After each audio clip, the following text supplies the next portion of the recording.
How much caffeine do you get in a day? We are testing our caffeine knowledge with registered dietitian Sue Ma, and I'm kind of afraid. You don't drink a lot of caffeine. Do not drink, well, I don't think, but there's things on this table that I do drink. So, but not daily. It's not on the daily agenda. Okay, well, let's find out. So March is Caffeine Awareness Month in addition to National Nutrition Month. So I've partnered with Canadian Beverage Association to dispel some myths about caffeine and also just help consumers understand how to make caffeine smart choices. Okay.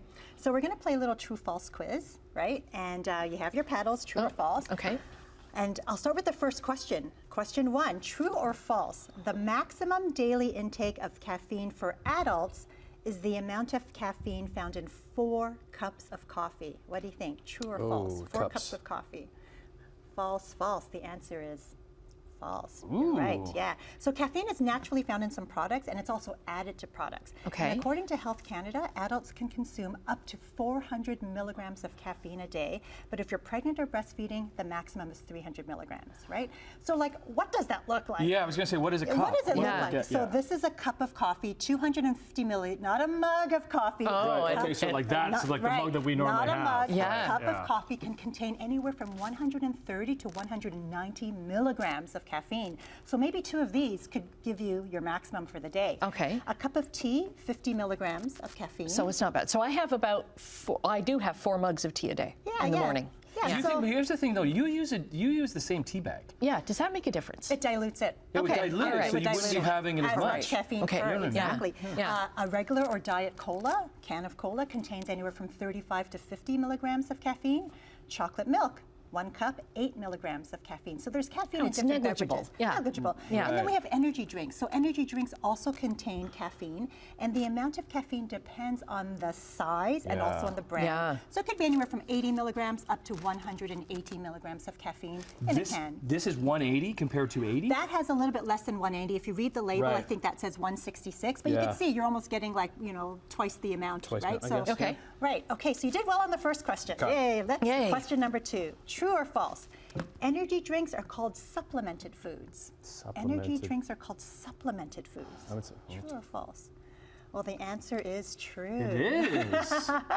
So, energy drinks are considered supplemented foods because a specific amount of caffeine has been added, and caffeine is considered the supplemental ingredient. So an energy bar that has added vitamins and minerals would also be considered a supplemented food. Now here's the thing, Health Canada just launched some new guidelines for labeling supplemented foods, which is also going to list the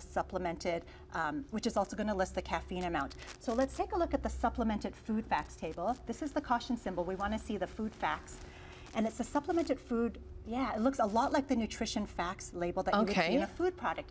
But where I've circled it in red, that's the new section that includes the supplemented ingredients from naturally occurring sources as well as supplemental amounts. So anything that's been added to. Yeah, and then you can see for this example, caffeine is 170 milligrams in the can, and the maximum amount that you can add to a supplemented food is 180 milligrams.